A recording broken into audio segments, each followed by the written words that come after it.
Vamos lá, número 2, então, continuando. Já bateu o sinal, né? Já. Perfeito. Eu estava lá no fundo, não escutei, mas eu estou achando que bateu. Estava ali conversando no WhatsApp, saiu uma reportagem minha agora no Jornal Nacional lá. Tá bom. Vamos lá. Número 2, falando sobre Código Tributário Nacional prevê como modalidades de exclusão do crédito tributário, isenção e anistia. Esse vamos deixar para fazer depois, tá? Não chegamos nessas matérias de exclusão do crédito tributário. Marquem ela aí, coloquem um desenho para depois quando a gente chegar aqui nas matérias de exclusão. Coloquei extra porque é da mesma banca que vocês vão fazer, mas fica para a próxima aula. Lançamento de ofício, a 3 pula também.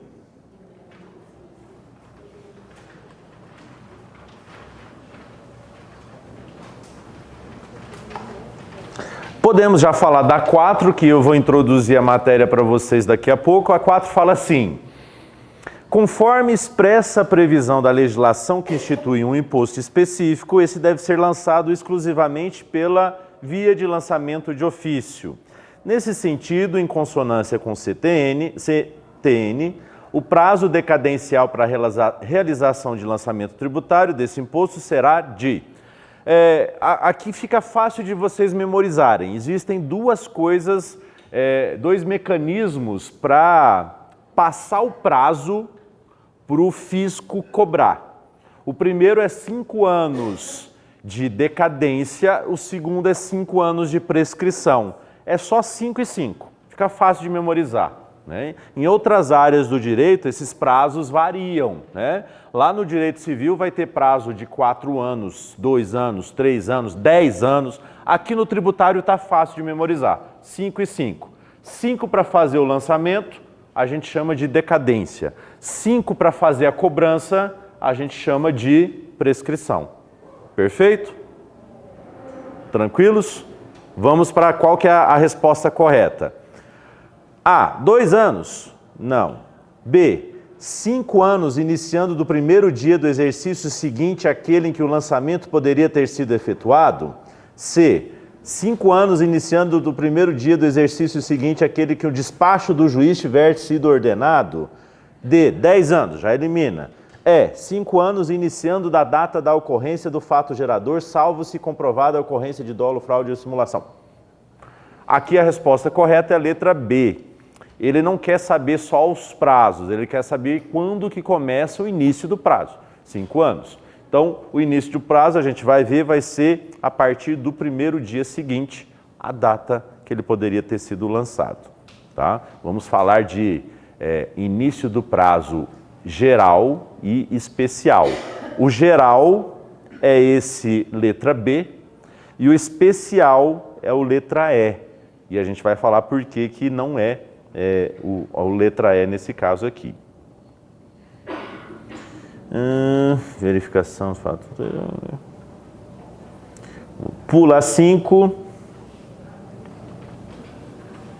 Tá, vamos para 6. A 6 está perfeita para a gente. De acordo com a disciplina estabelecida na Constituição Federal e no CTN, há uma relação estreita entre os institutos jurídicos de tributo e de imposto. De modo que tributo ele quer saber o conceito. Esse daqui eu vou deixar vocês responderem. Qual é a opção correta?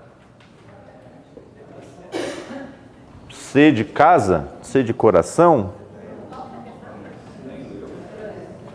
É a questão 6.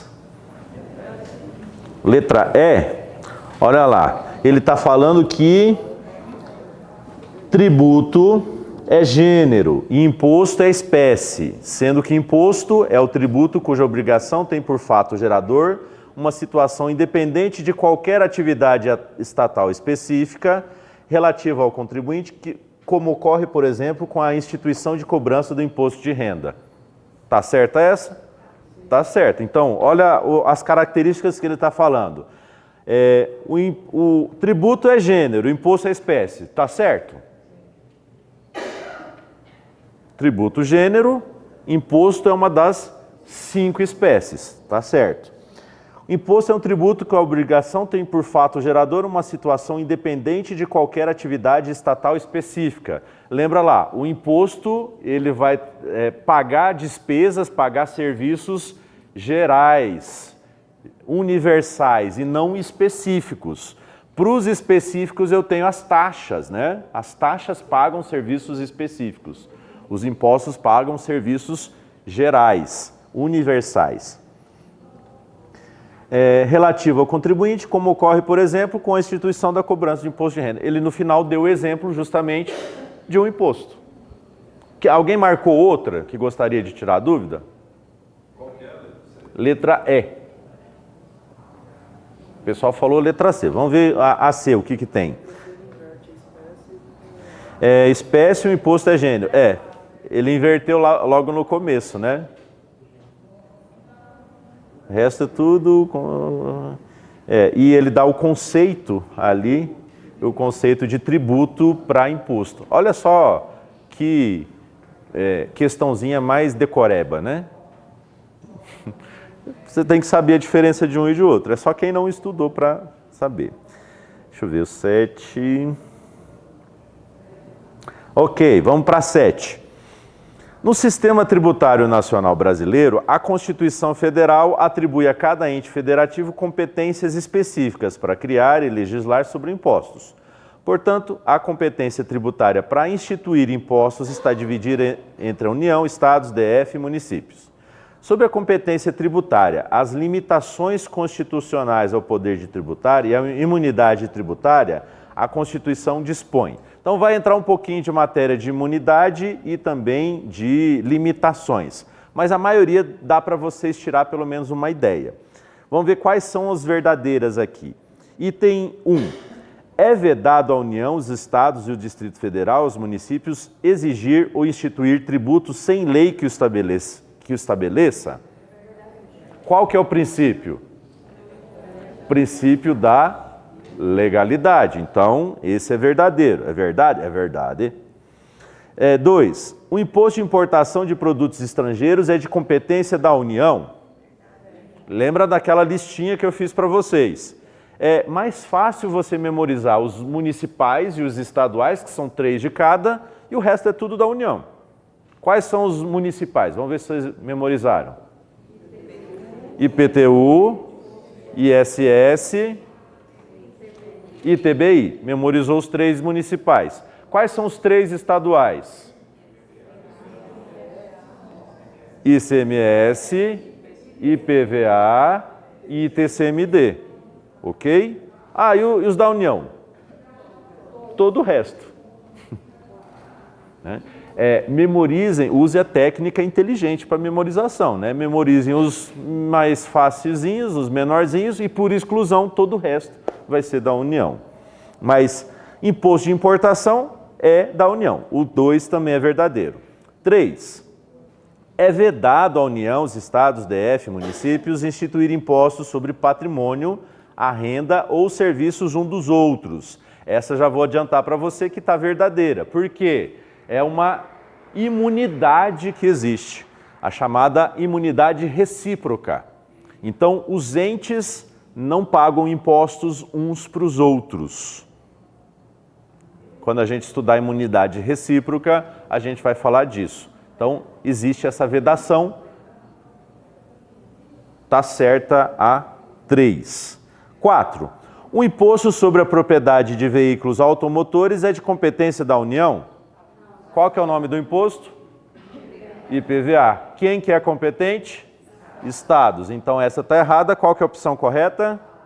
A de amor.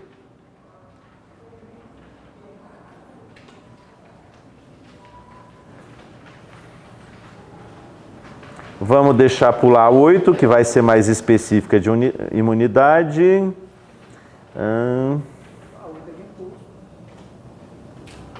Não, mas ela vai falar bastante de imunidade. É tudo imunidade. A 9 é interessante. Olha só o que fala. São conhecidas as tentativas de afastar-se tributos de suas limitações constitucionais. na expectativa de serem criados para além de suas competências, de modo disfarçado. Isso existe no Brasil? Existe. Para o enfrentamento de tais condutas, impedindo o subterfúgio, tem-se instituída no direito tributário a atitude fraudulenta, b, irrelevância de denominação, c, hipótese tributária, d, negativa de identificação ou e, finalidade desviada. Essa é a letra B, de baixinho. Então, no direito tributário, não se leva em conta a denominação, o nome do tributo. Eu falei para vocês, inclusive, que pode criar o tributo com o nome de Asdrubal, né?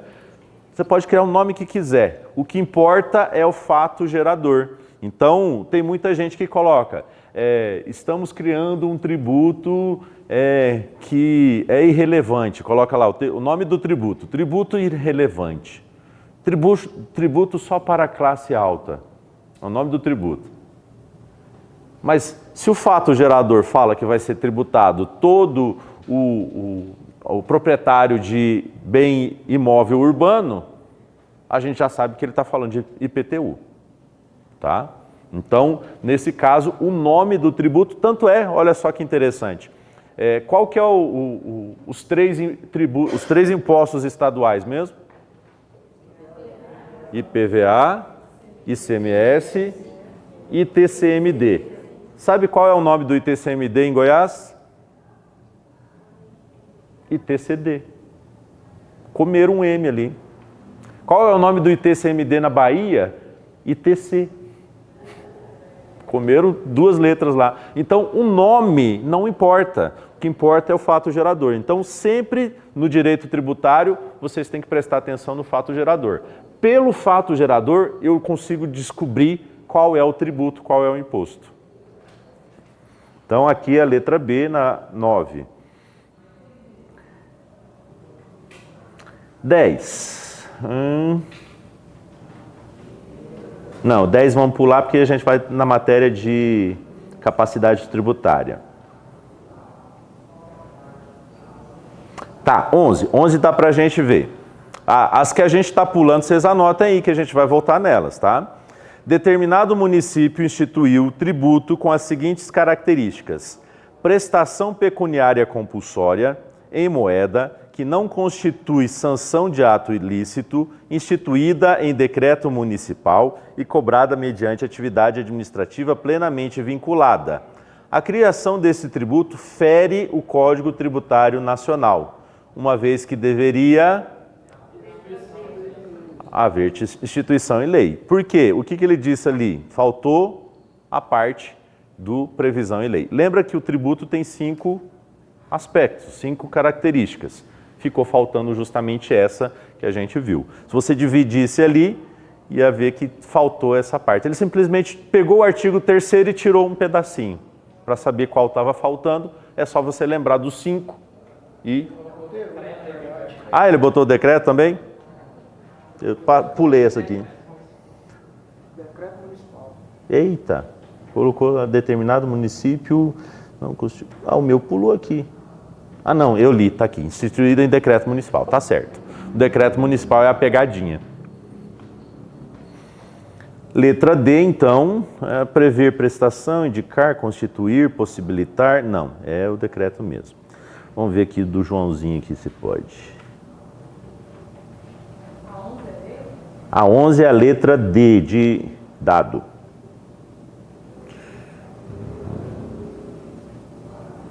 Ah, tá. A 12 dá pra gente ver.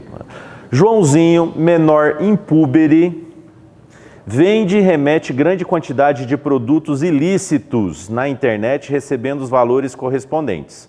Joãozinho mora com a sua mãe Célia, divorciada de José, pai de Joãozinho. Célia é guardiã do menor. Após um tempo, o fisco toma ciência das operações e pretende cobrar os tributos incidentes.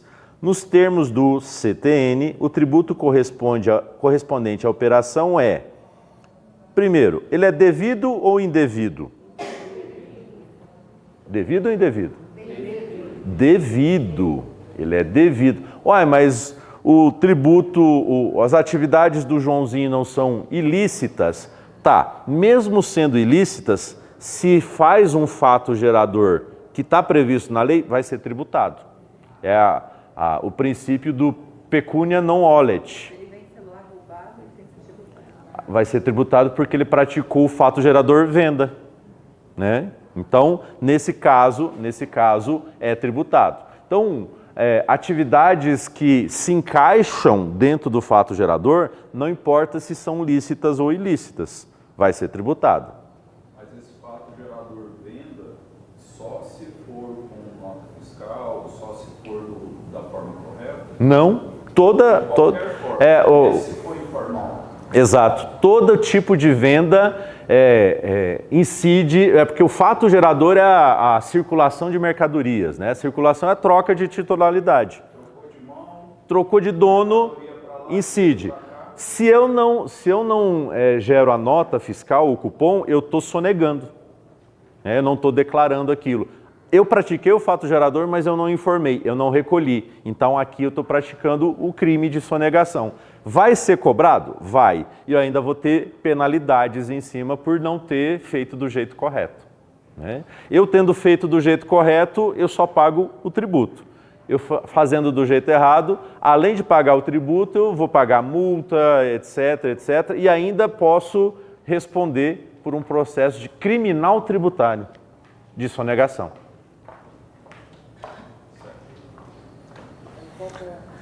Então, vamos procurar dentro das letras do que é devido. Devido tem 3, né?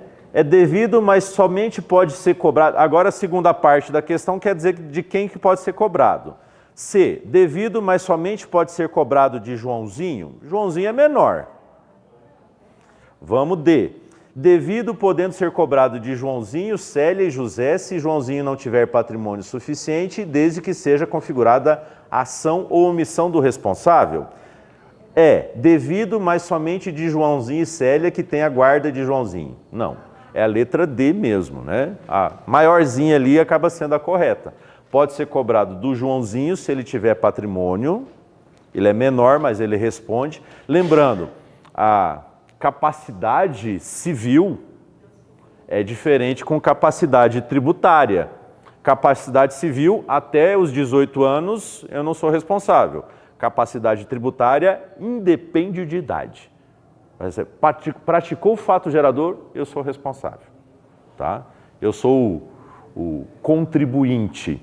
E daí, se eu sou um contribuinte que não tem patrimônio para pagar, os meus responsáveis tributários, que a lei define, vai falar que vai assumir essa responsabilidade de pagar. Aqui os responsáveis tributários são os pais, independente de quem tem a guarda. Olha só que interessante. Guarda, direito de família. Quem tem a guarda é que cuida do menor, lá no direito de família. No direito tributário, ele fala, os pais são responsáveis. Não tem nada de guarda. Ah, mas o pai é ausente. Fudeu do mesmo jeito, né? Vai ter que pagar, vai ter que ser responsável. E só para adiantar para vocês, nesse caso da resposta da letra D, contra quem o fisco vai entrar com a ação de cobrança, ação de execução fiscal? Ele vai entrar contra os 3. Né? O fisco é guloso. Ele já entra contra os 3 ali para economizar. Ele pega, já entra contra os 3 e fala, faz o levantamento dos bens. O fisco estadual até é interessante. Eu atuo contra o fisco estadual bastante aqui como dativo, né? Então a gente vai se ver de lados opostos, né? Uma coisa interessante que o fisco estadual faz é fazer o levantamento de bens antes de entrar com a ação de execução. Porque ele já entra mostrando que ele fez a pesquisa de bens, ele já entra contra o Joãozinho, contra a Célia e contra o José. Ele já entra contra os 3, falando, ó, coloca os 3 aí porque o Joãozinho já não tem nada no nome dele. Ok? E se ele tivesse com o produto a venda dos roubos, né, atividade ilícita, comprado um imóvel, O fisco poderia ir atrás desse imóvel dele? O juiz da infância e juventude não ia proteger ele? Se ficar caracterizado que veio produto de atividade ilícita, vai ser penhorado, vai ser leiloado do mesmo jeito, não importa se é de menor ou não. Tá? Dá uma briga boa, mas a lei sempre vai proteger mais o fisco. Né? A gente vai ver lá na parte de recuperação e falência de empresas, né? Na falência, o fisco está nos top 3 para receber. Né? A empresa faliu, quem paga primeiro? Trabalhadores, acidentários, bancos e fisco. É sempre essa ordem. Adivinha por que os bancos estão ali? Lobby. Letra D, então, resposta da 12.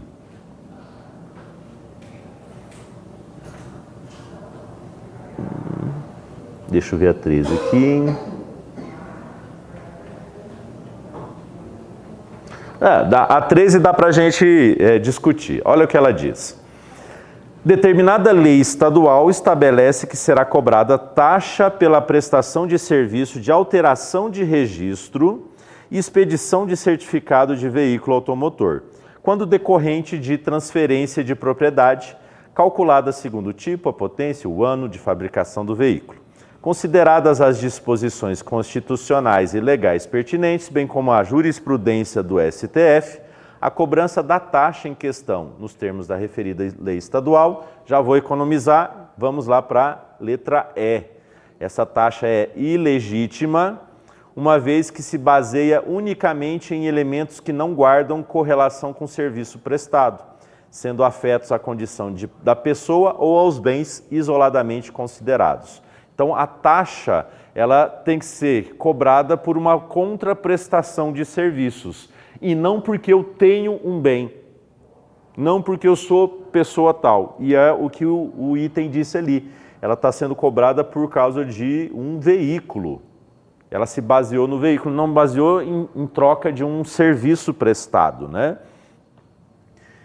Aqui, ó, alteração de registro, expedição de certificado do veículo, de uma transferência de propriedade e calculando conforme o tipo, potência, etc. Então, aqui é que caracterizou, desconfigurou a taxa como sendo cobrada. Perfeito? Então, a taxa aqui é ilegítima porque ela não se baseou num serviço, numa contraprestação de serviço. 14. Os entes políticos União, Estados, DF e município necessitam arrecadar tributos suficientes à realização de suas respectivas gestões governamentais. Para tanto, diversas espécies tributárias devem ser instituídas. Nos termos do CTN, a espécie tributária a ser instituída e a respectiva destinação do seu produto arrecadado para cobrir gastos é: A. Imposto na fiscalização da emissão de passaporte. É o imposto correto para fazer isso? Qual que é o correto? Taxa. E taxa de qual nível? Qual ente cobra a taxa? A União, porque quem presta o serviço é a Polícia Federal. B. Taxa de serviço público na utilização da rede de esgoto instalada? Tá certo isso? Tá. Taxa de serviço público não é taxa de polícia, taxa de serviço, por causa de rede de esgoto instalada. Qual que é o ente que cobra? O ente que presta o serviço. C. Contribuição de melhoria na realização... A resposta já é a B, mas vamos ver as próximas. Contribuição de melhoria na realização de qualquer obra pública. Qual é o item que está faltando aqui? Só a realização da obra pública? Que resulte em valorização de imóvel. Então, na verdade, a resposta aqui não está incorreta, ela está incompleta. Por isso que ela não é a verdadeira. A gente tem que pensar isso também. Ele começa a falar alguma coisa, você vai falar, ué, tá certo, mas ele não finalizou. Né? Não é qualquer obra pública. D. Taxa de polícia nas atividades gerais do ente político respectivo. Errada. Qual que é o tipo de tributo que é atividades gerais? Imposto. E é taxa de serviço público na fiscalização de higiene em bares e restaurantes. Taxa, aí seria a taxa de polícia, né? Qual que é a entidade que faz essa fiscalização de higiene? Vigilância Sanitária, e a gente tem em vários níveis, mas a Vigilância Sanitária que está mais próximo da população. Então a resposta é a letra B. Vocês entenderam o esquema da FCC, como é que eles costumam cobrar? Eles vão sempre pedir 2 conhecimentos que vocês tenham em relação à matéria. O primeiro você pode ser bem facinho de memorizar, mas a segunda parte você tem que vincular com a primeira. Aqui.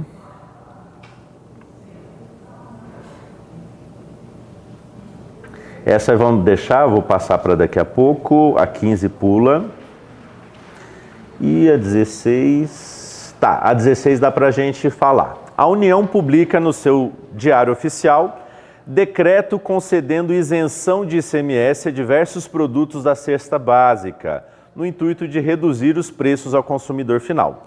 Nos termos previstos na Constituição, essa isenção é constitucional ou inconstitucional? Inconstitucional. Por quê? ICMS é Estado, União não pode meter a colher naquilo que não é dela. Então temos 2 opções de inconstitucional, agora é o motivo que ele vai alegar, né? Letra D, é inconstitucional porque a União não pode conceder isenção de tributo estadual. Ou letra E, é inconstitucional porque a União não pode conceder isenção de imposto estadual, apesar de ter possibilidade de conceder isenção de imposto municipal. Ficou fácil essa, né? Então, a letra D é a correta.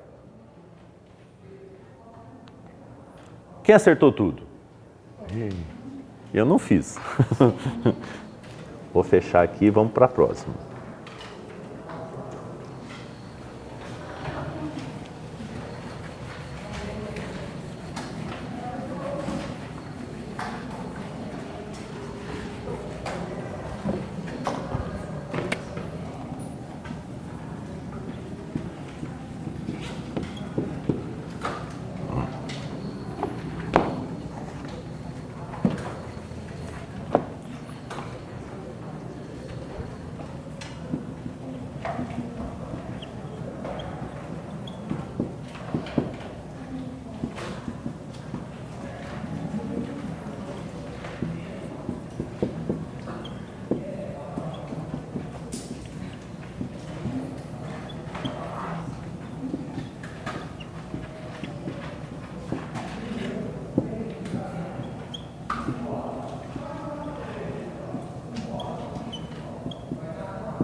A matéria agora é limitações ao poder de tributar.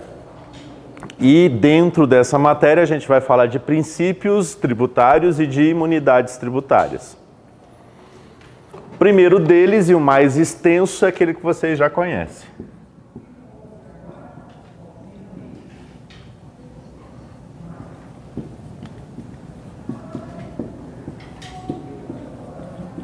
Princípio da legalidade, é o primeiro.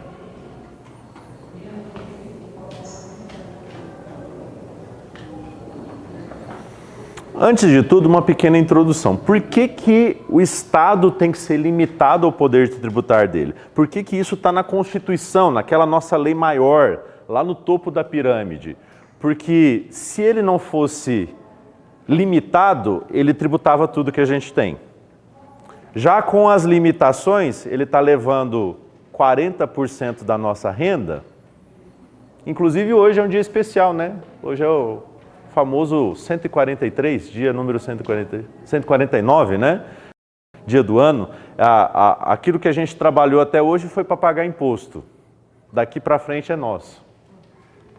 Já pensou nisso? Já fez essa conta?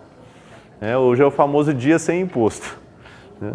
Alguns comércios comemoram. Então, até hoje a gente pagou para trabalhou para pagar o imposto. Daqui para frente é nosso maneira de dizer. Hã?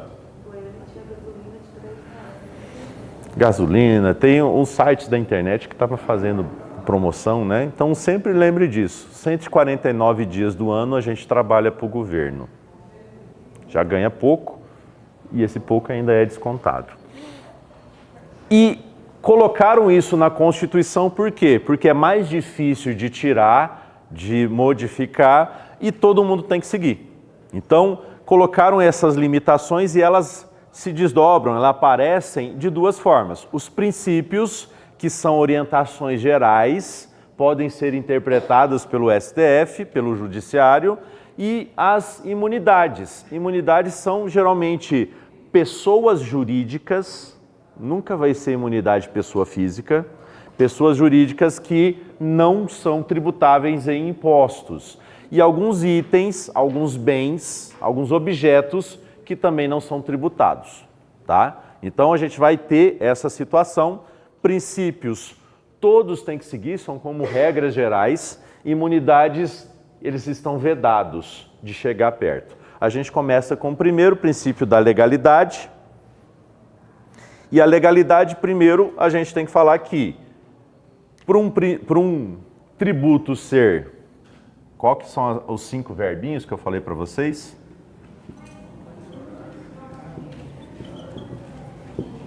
São 5. Criar, extinguir, aumentar, diminuir e alterar.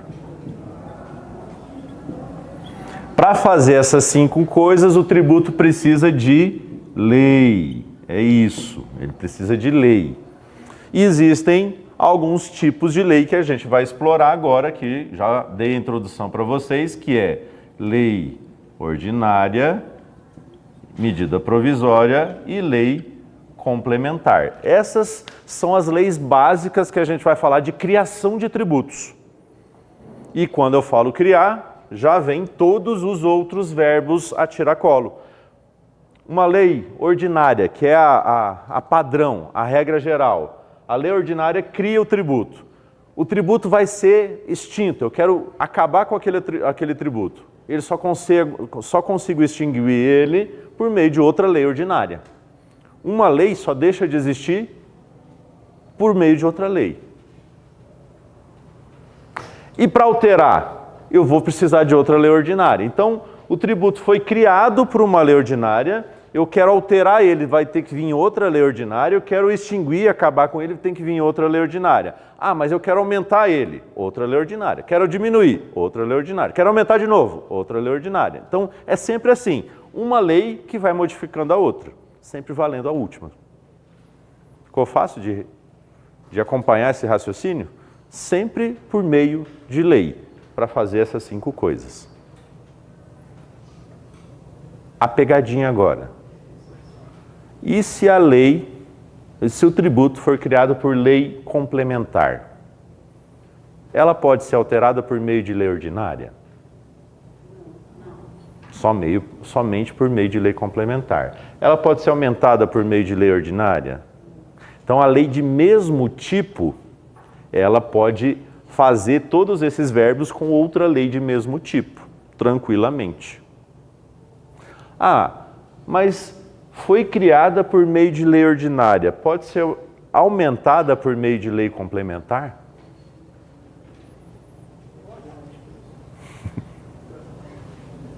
Geralmente você vai usar uma lei ordinária, ela é o padrão. Mas eu uso uma lei mais difícil, pode aumentar? Pode, tranquilamente. Inclusive, já vou contar um segredinho para vocês. O CTN é uma lei ordinária ou complementar?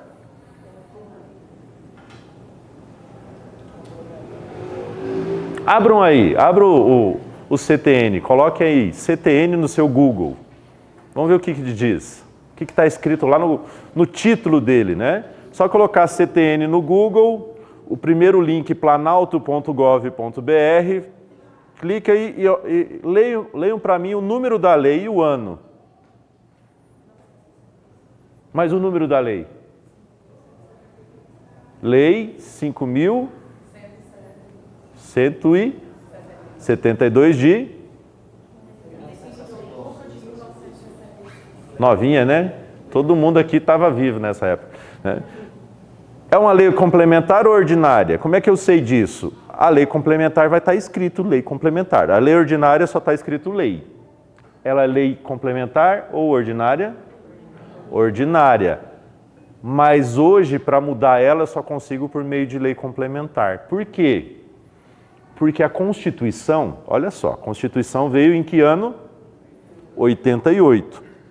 Em 88 ela falou, você quer tratar de matéria tributária, você tem que fazer por meio de lei complementar. A Constituição estipulou uma regra, leis tributárias, matéria tributária genérica, geral, lei complementar. Então o que a Constituição fez? Ela promoveu o CTN, ela deu um status para ela de lei complementar. Hoje, se eu quero alterar o CTN, eu não consigo fazer por meio de lei ordinária, eu preciso fazer por meio de lei complementar. Então, é uma situação diferente, que foge da regra. Por quê? Porque a Constituição promoveu o CTN de LO para LC. Ficou claro, gente? Tranquilo? Promoveu, então... Ela colocou um status de lei complementar para ela. Lei complementar está acima de ordinária? Não, na verdade a lei complementar ela tem uma dificuldade maior de votação, e ela tem uma característica de trazer complementos a matérias da Constituição. Ela ganha esse nome por causa disso. Ela complementa algo que está na Constituição. Ela não pode falar sobre qualquer assunto. Ela tem que falar sobre um assunto que a Constituição prevê. E a Constituição trouxe. Você vai tratar de matérias tributárias, tem que vir uma lei complementar. Então ela teria um poder e uma abrangência maior. E uma, digamos assim, ela é um puxadinho da Constituição. A Constituição traz as regras maiores e a lei complementar ajuda aquilo que falta na Constituição. E as ordinárias? As ordinárias podem ser sobre qualquer coisa. A gente não tem lei ordinária falando sobre nome de rua? Dia do skate. A gente tem aqui em Anápolis, dia do skate. Uma lei ordinária. Perfeito? Aqui embaixo tem que ter complementar 2025. Então, teve uma alteração, lei complementar. Então, a gente vai ter essas coisas doidas que só acontecem no nosso país e a gente vai ter que ter isso em mente. Para alterar uma lei ordinária, basta outra lei ordinária. Para alterar uma lei complementar, tem que ser outra lei complementar. Mas no caso do CTN, ele nasceu lei ordinária, mas a Constituição elevou o status dele para lei complementar e hoje eu só consigo alterar ele por lei de complementar. Por que isso acontece? Porque ele é uma lei antiga. Se hoje a gente fosse criar um Código Tributário Nacional, como é que teria que ser essa lei? Complementar. Do zero, né? Eu quero criar um CTN novo. Teria que ser lei complementar. Tranquilo? E eu já vou dar para vocês a primeira dica de ouro aqui. Como é que eu memorizo? Quais são os tributos que têm que ser criados, extinguidos, aumentados, diminuídos ou alterados por meio de lei complementar? São só 4. Então, memorizem esses 4, porque são aqueles que costumam cair nas provas. Primeiro, o IGF. Imposto sobre Grandes Fortunas. Segundo, a gente viu hoje, empréstimo compulsório.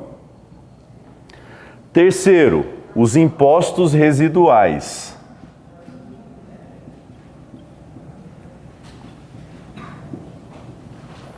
E quarto, as contribuições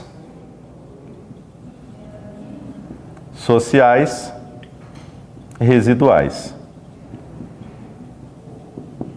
Esses 4 são aqueles que só podem vir a nascer ou ser alterados, etc., por meio de lei complementar. É o que está lá na Constituição.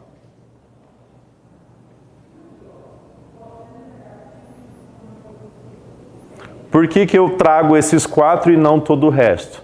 Por facilidade de memorização e por exclusão. Se cair alguma coisa na prova de vocês falando, o imposto de renda tem que ser alterado por meio de lei ordinária ou complementar, você tem que memorizar esses 4. Tem imposto de renda aqui? Então é qual?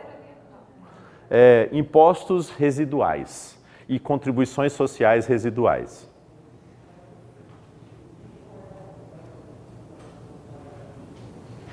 Olha a pegadinha. Paulo Guedes queria criar um novo CPMF. Qual é o tipo de lei? Novo tipo de CPMF, contribuição provisória sobre movimentações financeiras. Tinha que ser lei ordinária ou complementar? Por quê? Era uma contribuição social residual. Essas coisas de atualidades eles podem misturar e colocar ali, né? Não criou, mas poderia ter criado? Poderia. E vai perguntar qual o mecanismo certo a ser utilizado. Ou pode fazer uma pesquisa histórica. A CPMF lá dos anos 90, né? A CPMF foi criada por qual meio de lei? Você não precisa saber de história, você tem que saber de direito tributário. Como é que foi criada a CPMF? Por meio de lei complementar. Entenderam a jogadinha? Eu memorizo essas 4 e por exclusão eu já sei de todo o resto. Diferença, vamos fazer a diferença entre lei ordinária e lei complementar. Eu falei para vocês que a diferença principal dos dois era o tipo de votação. Lei ordinária, a votação é simples. A outra é absoluta.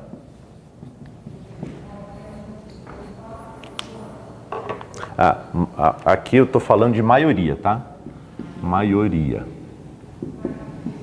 Maioria simples ou maioria absoluta. Lei ordinária, maioria simples para votar. Lei complementar, maioria absoluta para votar.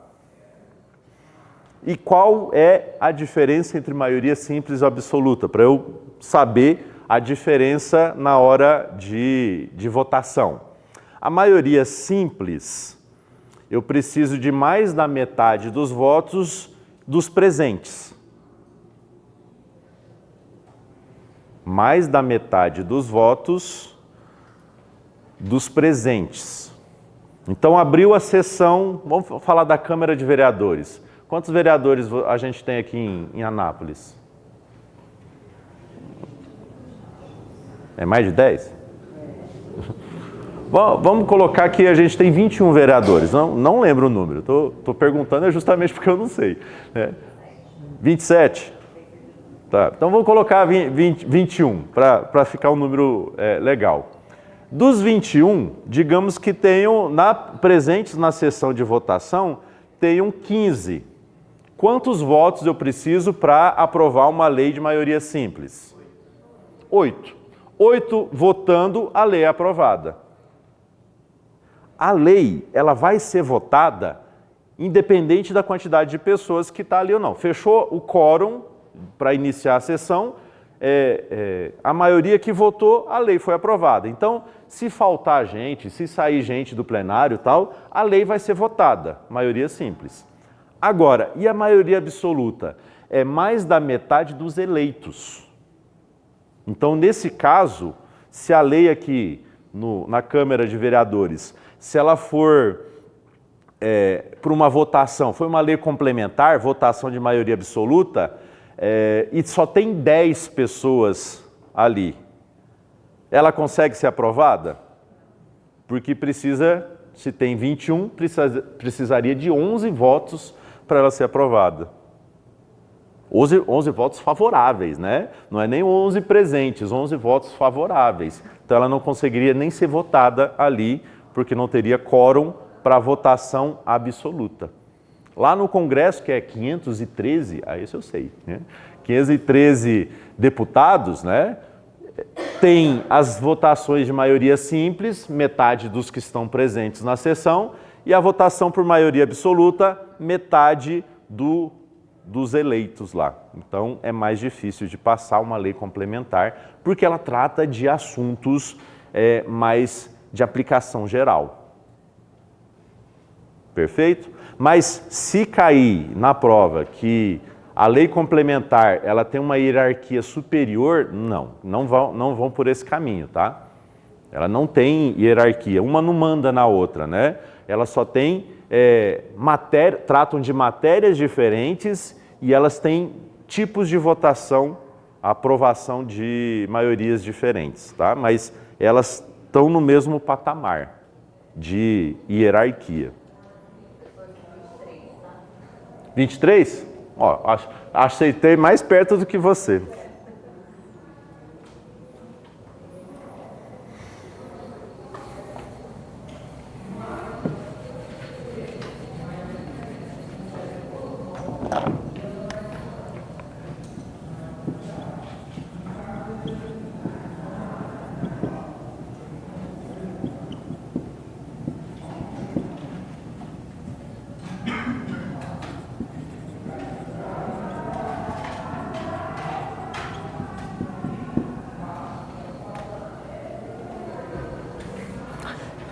Coloquei errado, tá, gente? Que é elementos, não é requisitos. Elementos.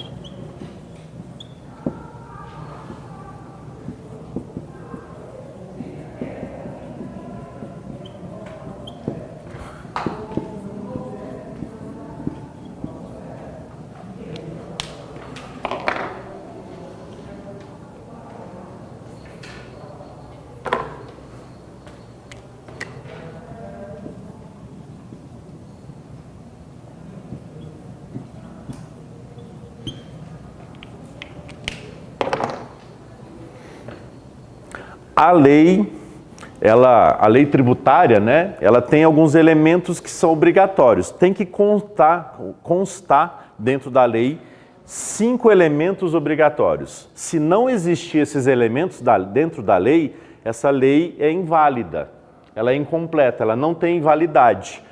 E os elementos facultativos, como o nome já diz, pode ou não ter dentro da lei. O que eu tenho que memorizar aqui? Aqui é o lado de lá. Eu tenho que memorizar os 5 obrigatórios. E é fácil. Coloque aí. Fato gerador, a lei tem que trazer, FG. Sujeito passivo, quem paga. Base de cálculo, alíquota e multa. Fato gerador, sujeito passivo, base de cálculo, alíquota e multa. São 5 elementos obrigatórios que tem que ter uma lei tributária. Fato gerador, sujeito passivo, base de cálculo, alíquota e multa.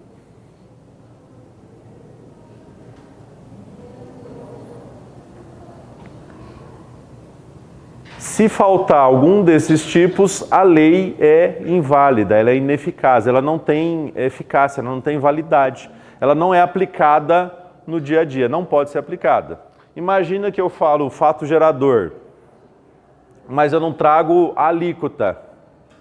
O IPTU vai ser cobrado de todos os que têm propriedade urbana na cidade X, mas eu não trago o cálculo percentual. Dá para executar essa lei? Não dá. Prefeito pode complementar com um decreto falando que a alíquota é 5%? Olha o princípio que a gente está estudando.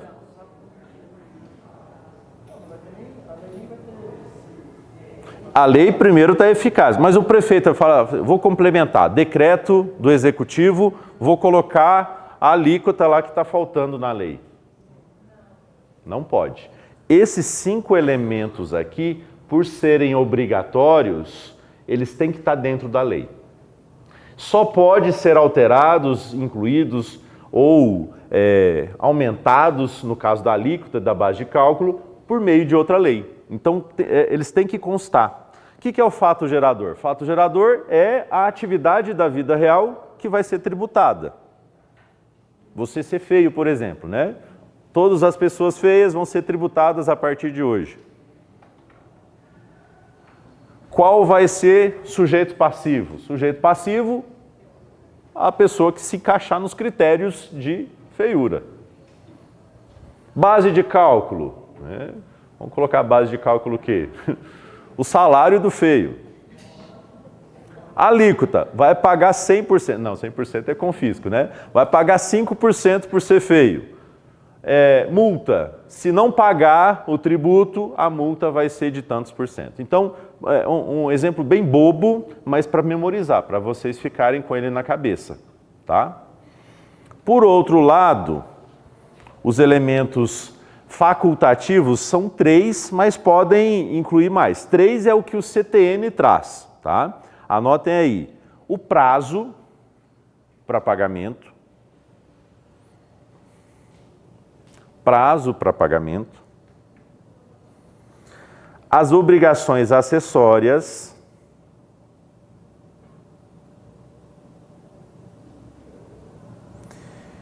E o índice de atualização monetária. Prazo, obrigações acessórias e índice de correção monetária. Olha só agora a diferença. Se a lei vier sem esses 3 itens, a lei é válida? O prefeito pode complementar com decreto? Agora pode, porque essas não são aspectos, não são elementos obrigatórios. Então, aqui o prefeito pode estipular o prazo e pode inclusive alterar por meio de decreto. Ele pode falar, qual que é o item 2? Obrigações acessórias podem ser criadas por meio de decreto. E também o índice pode ser mudado por meio de decreto, se não constar na lei. Se estiver dentro da lei, só outra lei para alterar. Mas se não tiver, pode vir por meio de decreto. E isso é uma jogadinha que algumas prefeituras usam. Estou usando prefeituras porque, no caso dos estados e da União, todos esses itens aqui estão dentro das leis. O prefeito, por exemplo, ele fica com a capacidade de alterar os índices de correção monetária. Então ele pode botar INPC num ano, no outro ano ele bota Selic. Se tiver na lei, só a lei muda, o prefeito está impedido. Mas se a lei for silente, for omissa, o prefeito pode complementar. Lembra das obrigações acessórias, gente? Obrigação acessória segue a principal? É a mesma coisa da principal? Obrigação principal envolve dinheiro. Obrigação acessória envolve 3 coisas: declarar, fazer e não fazer. Tá? Então, as obrigações acessórias, até mesmo um decreto do prefeito pode fazer. A gente chama de ato infralegal, abaixo da lei. Infra quer dizer abaixo. Pode fazer. O que é uma obrigação acessória criada? Olha só que legal. Na época da Covid, muitas prefeituras colocaram por decreto a obrigação dos estabelecimentos comerciais manter a distância. Colocava o decreto e sob pena de estar descumprindo uma lei tributária. Colocava lá. Os prefeitos poderiam, inclusive o nosso prefeito fez bastante disso, bastante decretos nessa época. Não o atual, o anterior. Ele poderia criar essas obrigações acessórias tributárias? Poderia, tranquilamente. Ok? Por quê? Porque é elemento facultativo. Se essa obrigação acessória estava dentro da lei, ele não pode mudar, mas ele pode criar uma nova. tranquilamente, está dentro do princípio da legalidade. Último item aqui do princípio da legalidade. Eu falei para vocês na aula passada que tinha 4 tipos de impostos que poderiam ser alterados sem que fosse por lei. A alíquota poderia ser majorada e diminuída. Vocês lembram? Alguém anotou?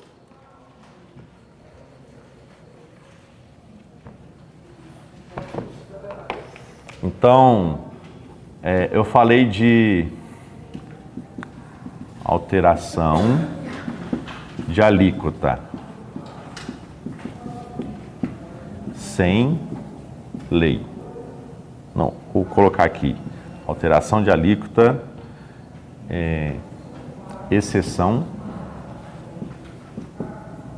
/ mitigação. Isso é exceção ou mitigação do princípio, tá? Alteração da alíquota. Eu falei para vocês de alguns impostos. Quais eram?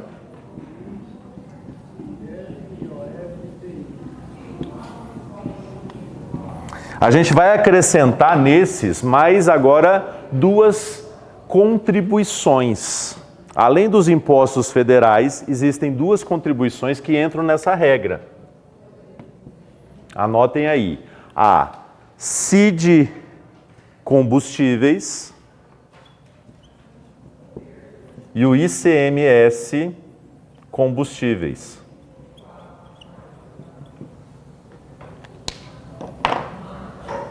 Além dos 4 tributos, a gente tem 2 contribuições. Não, a gente tem uma contribuição e um imposto.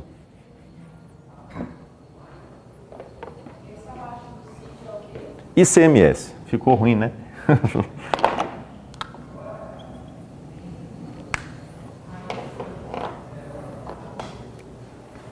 No total são 6. Eu tenho que memorizar 6.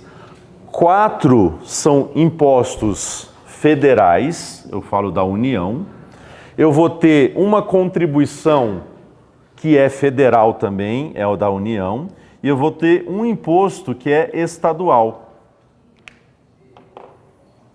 Esse é o esqueminha prático para vocês memorizarem aquilo que pode aumentar ou diminuir as alíquotas, não por meio de lei, mas sim por outros tipos de atos. Os 4 impostos federais vocês já viram. Eu acrescentei agora uma contribuição federal e um imposto estadual. Sempre os 2 extras ligados a combustíveis.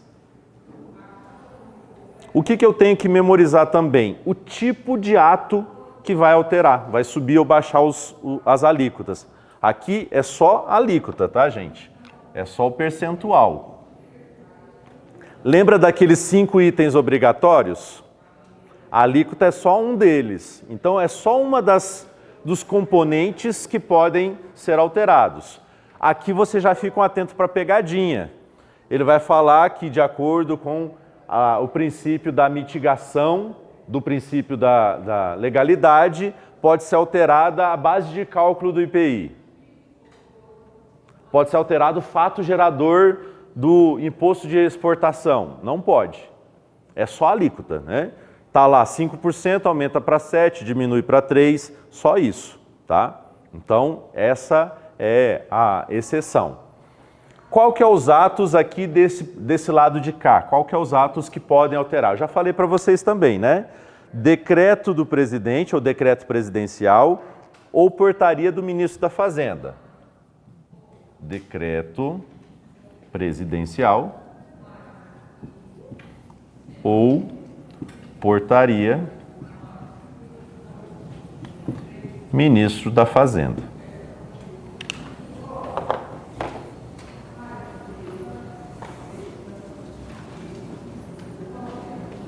Como esse daqui é da União, você transmite a mesma coisa para cá. A CID Combustíveis É o mesmo ato, decreto presidencial ou portaria do ministro da Fazenda.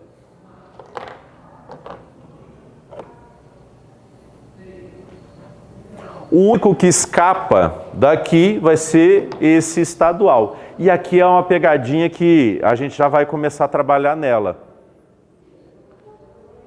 Pela lógica, o que vocês acham que seria aqui? Um decreto do governador.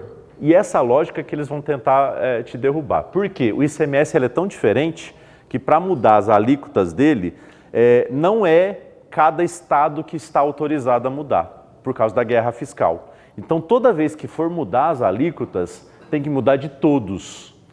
Tem que ser um ente, uma entidade que faz isso. E a entidade que faz isso sempre vai ser a CONFAZ, Convênio Estadual, Convênio de Política Fazendária, CONFAZ.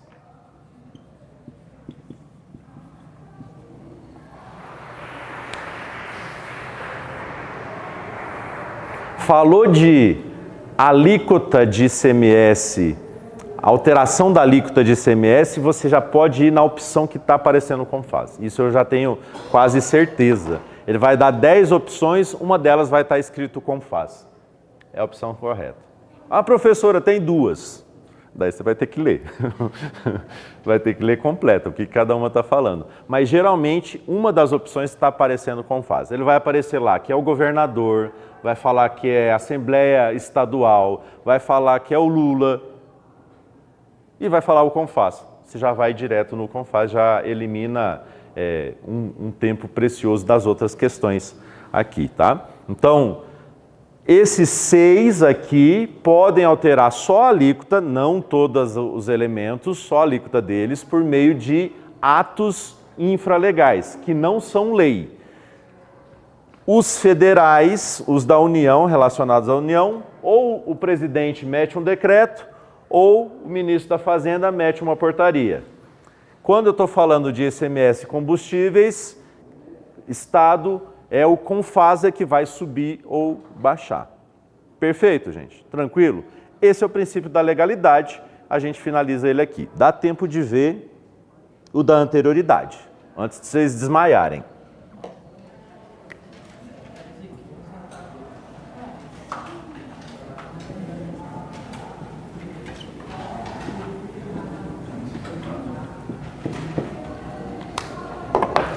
Princípio da anterioridade. A gente vai ter 2 tipos. Vai ser o anual e o nonagesimal.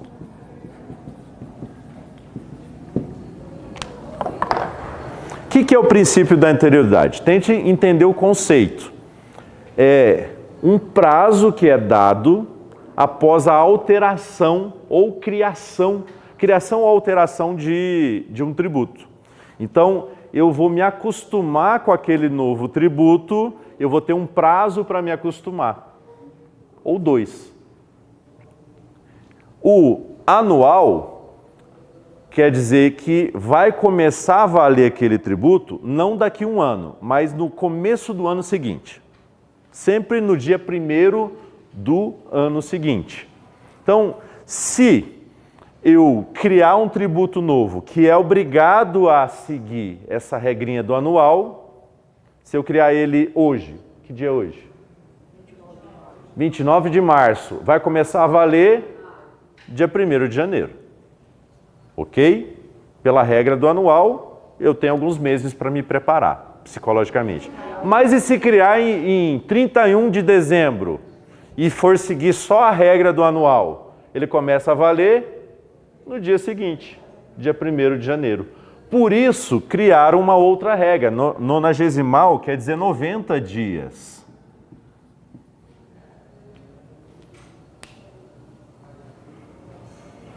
Então, se essa regra do anual não valer, não for computada, aplica-se também a da nonagesimal, que vai ser pelo menos 90 dias. Então, daí aqueles que eu alterar no finalzinho do ano, pelo menos ele vai estender 3 meses para a gente se preparar.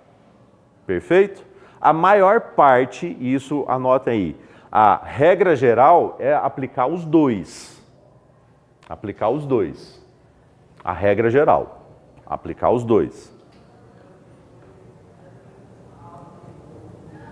Esse dos 90 dias começa a contar no dia que é instituído ou no outro dia?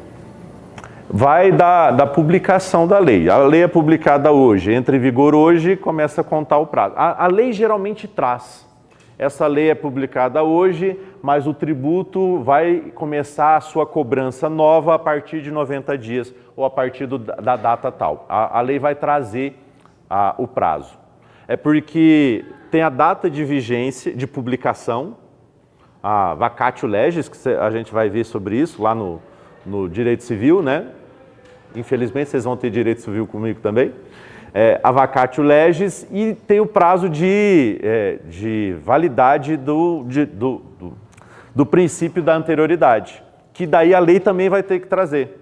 Então, geralmente, ela entrou em vigor, começou a valer 90 dias depois. Um exemplo aqui do 90º. Reforma da Previdência, 2019, todo mundo estava lá, né? Reforma da Previdência. O que eles fizeram? Trocaram as alíquotas. Antes era 3 alíquotas, né? 9, 8, 9 e 11. Eram 3. Eles mudaram para 4, ficou 7,5, 9, 12 e 14. Essa mudança de alíquotas se encaixou na regra do 90º. Começou a aplicar depois de 90 dias. Teve que esperar esse prazo para o governo começar a aplicar essa mudança. É algo dos nossos dias, a gente viu isso acontecer. Perfeito. A partir dos 90 dias, publicação, homologação, porque pode cair algum pega desse, né? Publicação. A lei é publicada, geralmente na publicação ela começa a valer. Meio oficial, né? Meio oficial. Ok? Agora, se eu falei que isso é regra geral aplicar os dois, adivinha o que tem? As exceções. E as exceções eu fiz um quadrinho para vocês entenderem e aqui é decorar, não é memorizar não, é decorar. Para vocês saberem quando que vai aplicar. Olha a exceção. A regra geral aplica os dois. A exceção, eu vou ter situações que aplica só o anual e situações onde aplica só a 90º. E situações que não aplica nenhuma. Isso são exceções. Então vamos lá, tabelinha. Vou copiar aqui. Tributo. Prometo que é a última parte da aula de hoje. Anual.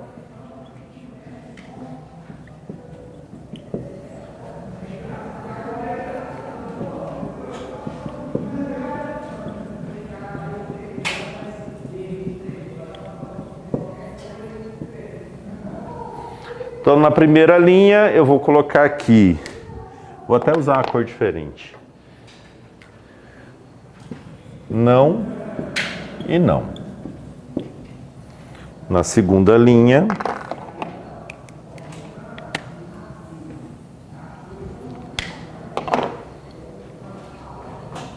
não e sim. Na terceira linha, sim e não. A gente vai lembrar aqui alguma coisa que eu já falei hoje.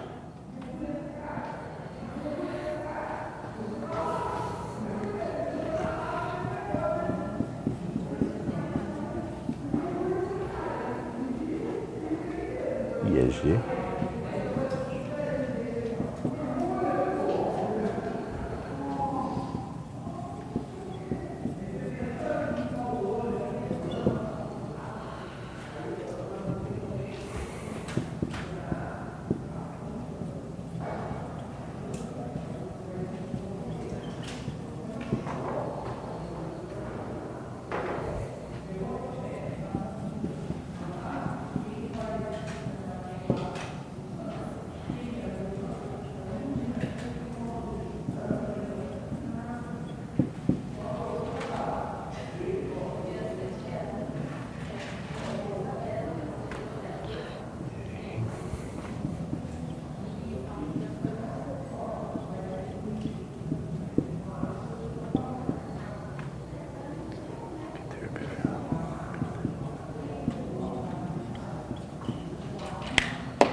Essa tabelinha é super preciosa. Dá para tatuar na pele. Só não vão deixar você entrar com o braço daí, né? O que é essa letra de baixo? Segundo. Segundo meio. A primeira aí. C de ICMS combustível. Aqui. IPI? IPI. Ou IP. IPI, ICMS combustível, C de combustível e contribuições. Desculpe pela minha letra, tá, gente? Eu não sou muito caligráfico.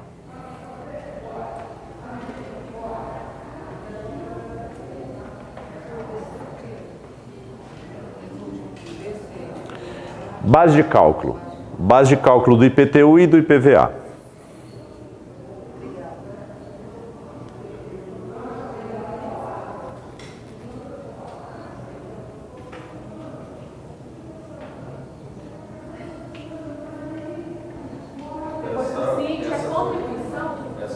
C de combustíveis e contribuições. Contribuições. É, aquelas contribuições especiais.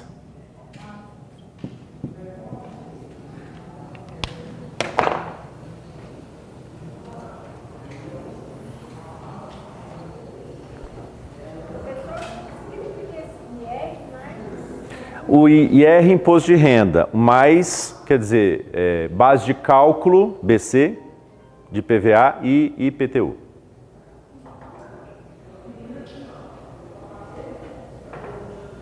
O mais eu sempre coloco ali quando muda o tipo, tá? Não é acumulação, mas mudou o tipo de tributo, daí eu coloco mais para diferenciar. Se bem que o mais aqui está errado, tá? É em cima. Aqui.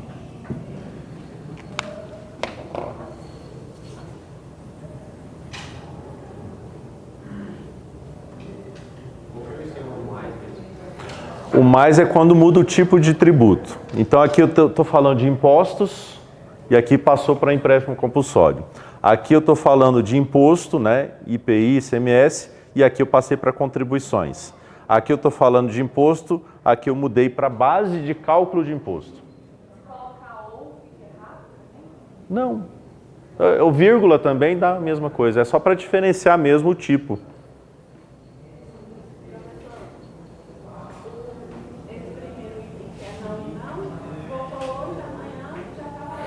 Olha só, vamos começar aqui.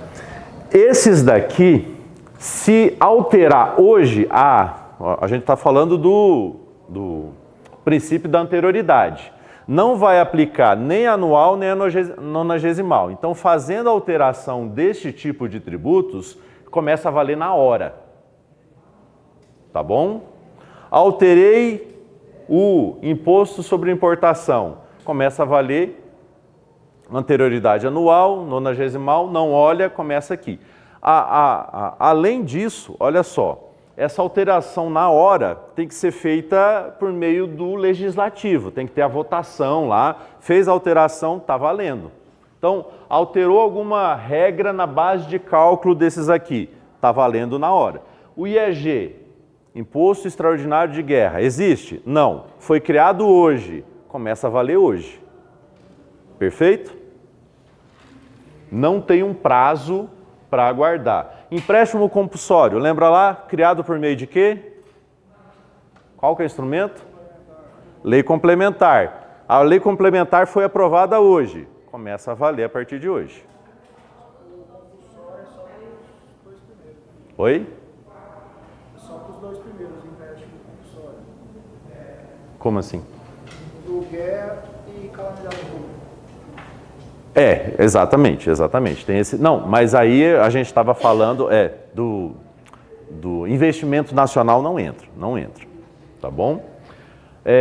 Por quê? Porque aqui o governo ele quer agilidade, ele quer rapidez, né? A Constituição colocou isso porque precisa dessa mudança seja aplicada rápida. Essa segunda faixa não vai aplicar anual, vai aplicar só o nonagesimal. Ou seja, aconteceu alguma mudança aqui, começa a valer em 90 dias, independe aonde está no ano. Então, eu alterei a base de cálculo do IPI, alterei a alíquota do IPI, vai valer daqui a 90 dias. Um exemplo para ficar bem claro para vocês. A Dilma, o governo da Dilma, ela fez uma redução de IPI para taxa zero. Ela diminuiu o IPI para zero. Essa aplicação do IPI começava a valer a partir de 90 dias depois. E ela depois voltou o IPI de novo, começa a valer 90 dias depois. Ela colocou para produtos da linha branca, né, de eletrodomésticos, né, começou a vender bastante e tal. O Lula, no começo do governo, ele baixou o IPI sobre carros, veículos. Quem aproveitou? Eu. Fui lá e troquei meu carro. Tudo mais barato. Ele aumentou de novo. Começou a valer o aumento de novo a partir de quando? 90 dias. Ah, uma coisa que eu falei aqui errado. Se abaixa, começa a valer imediato, tá? Se sobe, é que começa a valer aplicar. Por quê? Porque os princípios, eles são para proteger os consumidores, os contribuintes e não o governo. Então, se o governo baixa, a alíquota começa a valer na hora. Se ele aumenta, é que a gente tem que se prevenir. Então, esses princípios, eles se aplicam aqui, pensem que eles são para proteger a gente, não para proteger o governo. Então, a Dilma aqui, quando eu falei que ela baixou o IPI começou a baixar na hora. Para subir ele de novo, 90 dias. Tá bom? IPI, ICMS e CID de combustíveis, que a gente já falou deles, né? Lá no princípio anterior, e as contribuições no geral. Se fosse implementada a CPMF nova, começava a valer 90 dias depois. Se for alterado a contribuição do INSS, como foi lá que eu falei para vocês lá na reforma, começou 90 dias depois. Não aplicou anual. Agora, esse último aqui é mais interessante. O imposto de renda. Eu não aplico o nonagesimal, mas aplico só e somente o anual. Mas olha só que interessante. Olha só a notícia vinculada. Governo federal quer aplicar isenção de imposto de renda a partir de R$ 5.000 para baixo. Ouviram isso? Ouviram isso? Se essa lei passar em 31 de dezembro, quanto que começa a valer? No dia seguinte, porque aplica só a anual. Então se mudar ali na calada da noite, no finalzinho do ano, começa a valer depois. E acontece muito com isso aqui, ó, base de cálculo de IPTU e IPVA. Então, se alterar a base de cálculo desses dois impostos, um estadual e um municipal, começa a valer no dia seguinte. Então, a base de cálculo é aquele valor fixo, né? Sobre o valor venal do imóvel. Se eles acrescentarem, mudarem alguma coisa ali, valor venal do imóvel, contando as suas construções, não contando as construções, né? Adicionando isso, tirando aquilo, começa a valer no dia seguinte a alteração se for feita no último dia do ano. Ok? Diga. O não é que não valerá na hora. É isso que eu troquei. Não, o não aqui é que não vai ser aplicado essa anterioridade. Nessa primeira faixa não tem anterioridade nenhuma. Foi publicada a lei e começa a valer na hora. Aqui não vai ser aplicada anual e aqui não vai ser aplicada a nonagesimal, só anual. Tá? O não qual das anterioridades não é aplicada nessas exceções. A regra geral é fora desse quadro, tudo que não aparece aqui. A regra geral teria um sim e o sim. Mas como são a maioria das coisas, a gente vai para a exceção, memoriza a exceção, porque o resto tudo cai na regra geral. Entenderam? Para finalzinho de quinta-feira, né? Acho que vocês vão ficar com algumas coisinhas para pensar. Na próxima aula a gente continua os princípios, finaliza as imunidades e daí eu trago mais questõezinhas para vocês. Tá bom, gente? Obrigado pela presença. A gente se vê na semana que vem, né? Semana que vem temos mais aula. E bons estudos para vocês, gente.